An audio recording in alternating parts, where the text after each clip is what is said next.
नमस्कार, टेक की दुनिया में आपका स्वागत है। तो देखिए, भारत ने अभी अभी दुनिया के सबसे बड़े एआई समिट्स में से एक की मेजबानी की है। वहीं दूसरी तरफ सैमसंग के आने वाले फोन गैलेक्सी S26 अल्ट्रा की कीमत लीक हो गई है, जिससे टेक जगत में हलचल मची हुई है। और उधर गूगल ने भी अपने सबसे बड़े इवेंट I/O 2026 की तारीखों का ऐलान कर दिया है। लेकिन इन सब अच्छी खबरों के बीच एनवीडिया ने एआई मेमोरी की बढ़ती लागत को लेकर एक चेतावनी भी जारी की है। तो ये सारी खबरें आपस में कैसे जुड़ी हैं? चलिए इन्हीं दिलचस्प खबरों में थोड़ा और गहराई से उतरते हैं। तो सबसे पहले बात करते हैं एआई की नई दुनिया की और उसमें हो रही बड़ी हलचलों की। देखिए, इस समिट को इनॉग्रेट किया प्रधानमंत्री नरेंद्र मोदी ने, और यहाँ एआई की दुनिया के बड़े बड़े नाम जैसे कि सैम ऑल्टमैन और सुंदर पिचाई सब मौजूद थे। यहाँ पर ना एआई रिस्पॉन्सिबिलिटी प्लेज पर काफी जोर दिया गया और एक बहुत बड़ा टारगेट सेट हुआ कि इंडिया को दुनिया की टॉप 3 एआई सुपर पावर्स में शामिल होना है। और इसके लिए सॉवरेन कंप्यूट इंफ्रास्ट्रक्चर का भी ऐलान हुआ। आसान शब्दों में कहें तो भारत अब अपना खुद का एआई इंफ्रास्ट्रक्चर तैयार कर रहा है। यहां कुछ बड़ी डील्स भी फाइनल हुई, जैसे टाटा और ओपन एआई मिलकर इंडिया में डेटा सेंटर्स लगाएंगे, और गूगल वो देश को दुनिया से जोड़ने के लिए समंदर के नीचे नए फाइबर केबल्स बिछा रहा है। तो कुल मिलाकर बात यह कि भारत अब सिर्फ एआई का एक यूजर बनकर नहीं रहना चाहता, बल्कि वो ग्लोबल साउथ के लिए एआई की, आप कह सकते हैं, रीढ़ की हड्डी बनना चाहता है। अब ओपन एआई की एक बड़ी चाल पर नजर डालते हैं। उन्होंने ओपन क्लॉ के फाउंडर पीटर स्टीनबर्गर को हायर किया है। ये एक बहुत बड़ा इशारा है कि ओपन एआई अब एजेंटिक एआई सिस्टम्स की तरफ बढ़ रहा है। अच्छा, अब ये एजेंटिक एआई है क्या?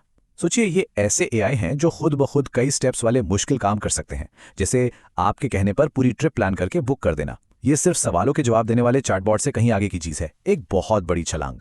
लेकिन एआई की इस रेस में एक बड़ी चुनौती भी सामने आ रही है।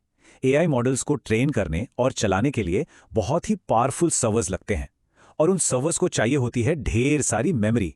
फाइसन के सीईओ ने चेतावनी दी है कि एआई सर्वर्स की इसी बढ़ती डिमांड की वजह से डीरैम और नैन जैसी मेमोरी चिप्स महंगी हो रही हैं। जरा इस चार्ट को देखिए। ये दिखा रहा है कि 2026 में इन मेमोरी चिप्स की कीमतें और भी बढ़ सकती हैं, और इसका सीधा असर हमारे फोन, लैपटॉप और दूसरे गैजेट्स पर पड़ेगा। वो सब भी महंगे हो सकते हैं। यानी एआई की ये तेज रफ्तार हमारी जेब पर भी भारी पड़ सकती है। चलिए अब आगे बढ़ते हैं उस फोन की तरफ जिसके बारे में आजकल हर कोई बात कर रहा है, सैमसंग गैलेक्सी S26 सीरीज। तो इसकी लॉन्च डेट लगभग पक्की मानी जा रही है, 25 फरवरी 2026, और कीमतें भी लीक होने लगी हैं।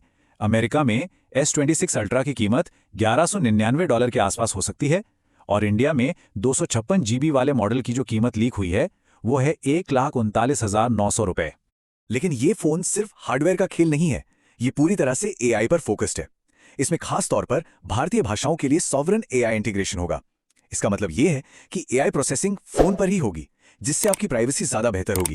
इसके अलावा एआई नाइट वीडियो और तेज चार्जिंग की भी अफवाहें हैं। ऐसा लग रहा है कि सैमसंग इस बार सिर्फ कुछ एआई फीचर्स नहीं, बल्कि एक पूरा एआई फर्स्ट फोन ला रहा है। चलिए अब फटाफट नजर डालते हैं कुछ और फोन लॉन्चेस और लीक्स पर जो इस हार्डवेयर की रेस को और भी दिलचस्प बना रहे हैं। तो देखें, गूगल का पिक्सल 10a भारत में अपनी टेंसर G4 चिप और 7 साल के ओएस अपडेट्स के वादे के साथ आ रहा है। ओप्पो पर पीछे नहीं है, रीनो 15 5G में एआई कैमरा फीचर्स दे रहा है और K14X 5G को बजट सेगमेंट में उतारा है। वहीं नथिंग अपने फोन 4a के साथ डिजाइन और कलर्स में कुछ नया एक्सपेरिमेंट करने की कोशिश कर रहा है। साफ है, हर कंपनी अपने तरीके से मार्केट में अपनी जगह बना रही है। और हाँ, अफवाहों का बाजार भी काफी गर्म है। Vivo X300 FE में 90W की सुपर फास्ट चार्जिंग की बात हो रही है। पोको का नया फोन X8 Pro डिमेंसिटी के पावरफुल 8500 अल्ट्रा चिप के साथ आ सकता है। और सबसे बड़ी खबर, Xiaomi 17 सीरीज की कीमतें भी लीक हो गई हैं, जो सीधे सीधे सैमसंग के फ्लैगशिप को टक्कर देने की तैयारी में है। तो यहाँ एक बहुत ही दिलचस्प मुकाबला देखने को मिल रहा है। एक तरफ है Xiaomi जो प्रीमियम मार्केट में अपनी पकड़ मजबूत कर रहा है, और दूसरी तरफ है सैमसंग जो पूरी तरह से एआई पर अपना दांव लगा रहा है। अब देखना यह होगा कि कस्टमर्स परफॉर्मेंस को चुनते हैं या फिर एक इंटेलिजेंट एआई एक्सपीरियंस को। और अब दिन की सबसे चौंकाने वाली खबर, एक ऐसी खबर जो इस पूरी एआई की चमक दमक का दूसरा पहलू दिखाती है। ये टेक की दुनिया में एक बड़े भूकंप जैसा है। एआई को लेकर जो उम्मीदें और डर का माहौल है, उसके बीच पिछले कुछ हफ्तों में टेक कंपनियों की वैल्यूएशन से करीब $1 ट्रिलियन साफ हो गए। सोचिए, $1 ट्रिलियन। तो सवाल यह है कि भाई ऐसा हुआ क्यों? देखिए, मार्केट अब एआई से जुड़े रिस्क और इसको बनाने में जो भारी भरकम खर्चा आता है ना, उसको दोबारा से तौल रहा है। ऐसा लग रहा है कि एआई को लेकर जो एक जबरदस्त हाइप बनी हुई थी, वो अब जमीन पर आ रही है। मतलब असलियत की कसौटी पर परखी जा रही है। ये एक तरह का रियलिटी चेक है। चलिए अब कुछ और सुर्खियों पर तेजी से नजर डालते हैं जो इस बदलती टेक दुनिया की पूरी तस्वीर हमारे सामने रखती हैं। एलॉन मस्क का एआई मॉडल ग्रॉक अमेरिका में तेजी से मार्केट शेयर बढ़ा रहा है। भारत में हर हफ्ते 10 करोड़ लोग चैट जीपीटी यूज कर रहे हैं। गूगल आईओ की तारीखें आ गई हैं, 19 से 29 मई। एप्पल अपने 4 मार्च के इवेंट में शायद एक सस्ता आईफोन लाए, लेकिन नए सिरी एआई की उम्मीद मत रखिए। मेटा ने 2026 के लिए अपनी एआई स्मार्ट वॉच का प्रोजेक्ट फिर से शुरू कर दिया है।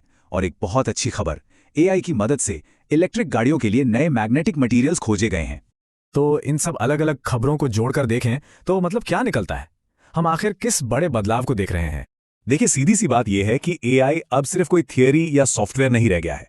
ये अब इंफ्रास्ट्रक्चर बन रहा है, ठीक वैसे ही जैसे बिजली या इंटरनेट। सैमसंग अपने डिवाइस पर चलने वाले एआई पर दाम लगा रहा है, गूगल पूरी दुनिया में केबल्स बिछा रहा है और ओपन एआई और भी ज्यादा स्मार्ट एजेंट्स बना रहा है। और इन सब के बीच भारत खुद को इस खेल के सेंटर में लाके खड़ा कर रहा है। टेक की दुनिया में ये बदलाव बहुत तेजी से हो रहे हैं और भी ऐसी दिलचस्प जानकारी के लिए हमारे साथ जुड़े रहिए, क्योंकि टेक कभी नहीं रुकता।